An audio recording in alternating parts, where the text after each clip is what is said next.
প্রভু। আর তোমাদের জন্য ইহাই চিহ্ন, তোমরা দেখিতে পাইবে একটি শিশু কাপড়ে জড়ানো যা পাত্রে শোয়ানো রইয়াছে।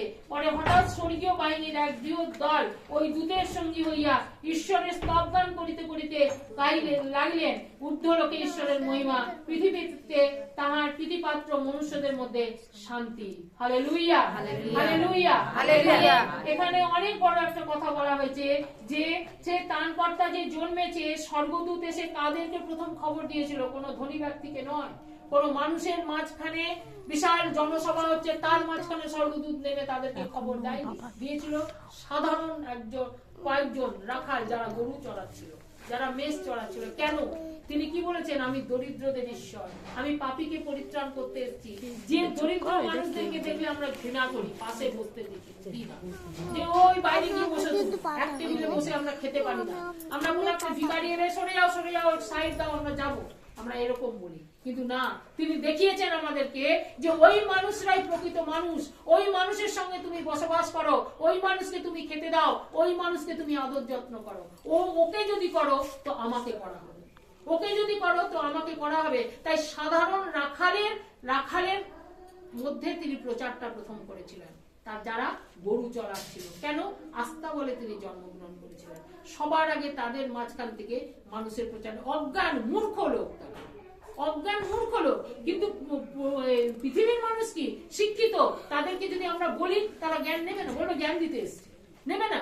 কিন্তু যখন ওই রাখাল অজ্ঞান, তারা সহজে বিশ্বাস করছে, হ্যাঁ ঈশ্বর এসছে, স্বর্গদূত এসে আমাদের জানিয়েছে, আমরা দেখতে গেছি। কিন্তু যখন আমরা ধনীর কোন ব্যক্তির কাছে যাব, জগতের কোন মানুষের কাছে গিয়ে বলবো যে প্রভু এসেছেন, এসো দেখবে, দেখো প্রভুর এই মহিমা, দেখো প্রভুর এই কাজ, তারা কেউ বিশ্বাস করবে না। কেননা প্রভু যিশু নিজে বলেছেন যে জগতের জ্ঞান মূর্খতার পরিচয়, জগতের জ্ঞান মূর্খতার পরিচয়। কেন? তারা ঈশ্বরের কোন জ্ঞানকে নিতে চায় না, ঈশ্বরের জ্ঞান তারা শুনতে চায় না।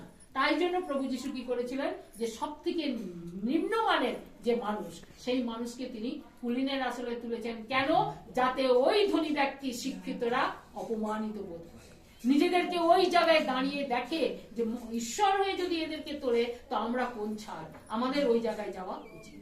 যেমন লাসারের জীবন, লাসার একজন ঘা যুক্ত মানুষ ছিল, তাকে রাজার ওই দুয়ারের সামনে পড়ে থেকে তার এঠোকাটা খেয়ে তাকে জীবন ধারণ করতে হয়েছে। কিন্তু যখন গিয়ে সেই ধনী এবং রাজা একসঙ্গে গেল, রাজা গেল নরকে আর সেই লাসার গেল, সেই দরিদ্র লাসার যে তার এঠো কুড়িয়ে খেত, সে গেল স্বর্গে আব্রাহামের কোলে। আর সেই লাসার নিচ থেকে উপর থেকে সেই লাসারকে সেই ধনী ব্যক্তি দেখে বলছে, তুমি স্বর্গে গেছো, আমি নরকে, তুমি একটু এসে আঙুলে করে জল দাও যেন আমার এই জ্বালা জোড়া না হয়। না হয় না, তোমাকে সময় দেওয়া হয়েছে, তোমাকে বলা হচ্ছে, ঈশ্বরের কথা জানানো হচ্ছে, তুমি পরিবর্তন হও, তুমি সৎ জীবনযাপন করো, কিন্তু তুমি সেটা করছো না। তুমি না করে কি করছো? তুমি তোমার মতে চলছো। তো ঈশ্বর সেখানে কি করতে পারেন? ঈশ্বর সেখানে সেই কারণেই বলছে যে দরিদ্রদেরকে এই কারণেই তুলেছে, তোমরা যাদের অবহেলা করো প্রভু তাদেরকে উপরে তোলেন।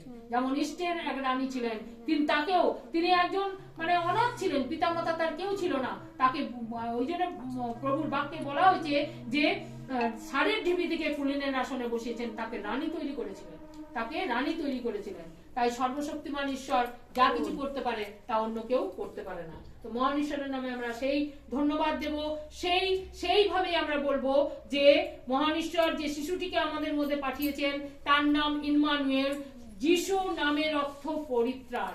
তিনি আমাদের পাপের পরিত্রাণ দেওয়ার জন্য পৃথিবীতে জন্মগ্রহণ করেছেন। খ্রিস্ট শব্দের অর্থ হচ্ছে অভিষেক। আমরা যখন বাপ্তিস্ম গ্রহণ করি রক্তের মূল্যে অভিষিক্ত হই, অর্থাৎ যিশু খ্রিস্টকে ধারণ করা, ওই বাপ্তিস্ম গ্রহণ করার মাধ্যমে আমরা খ্রিস্টান হই। আমরা জাত খ্রিস্টান নই, আবারও বলছি, জাতিতে খ্রিস্টান নয়, খ্রিস্টকে ধারণ করা হেতু খ্রিস্টান। খ্রিস্টকে আমরা মেনে নিয়েছি, তার পথকে অনুসরণ করছি বলে আমরা খ্রিস্টান। আমাদের জীবনকে পরিবর্তন করছি, পাপ থেকে, চুরি থেকে, মিথ্যে কথা বলা থেকে, মানুষকে খুন করা থেকে, মানুষকে ঠকিয়ে নেওয়া থেকে, মানুষের জিনিসের লোভ করা থেকে, এই যে 10 আজ্ঞা পিতামাতাকে সমাদর করা থেকে, এই যে আমরা আজ্ঞা পালন করছি, এইটাকে জীবন পরিবর্তন বলে। এটা কখনো কোনো জাত পরিবর্তন নয়। মহান ঈশ্বরের ধন্যবাদ হোক, আমরা যেন এই বাক্য মতো জীবন ধারণ করতে পারি, এই বাক্যকে হৃদয়ে ধারণ করতে পারি এবং তোমার জন্মদিনকে বারে বারে প্রতি বছর প্রকাশ করতে পারি। সেই আশীর্বাদ দান করো তোমার যিশু নামে। Thank you.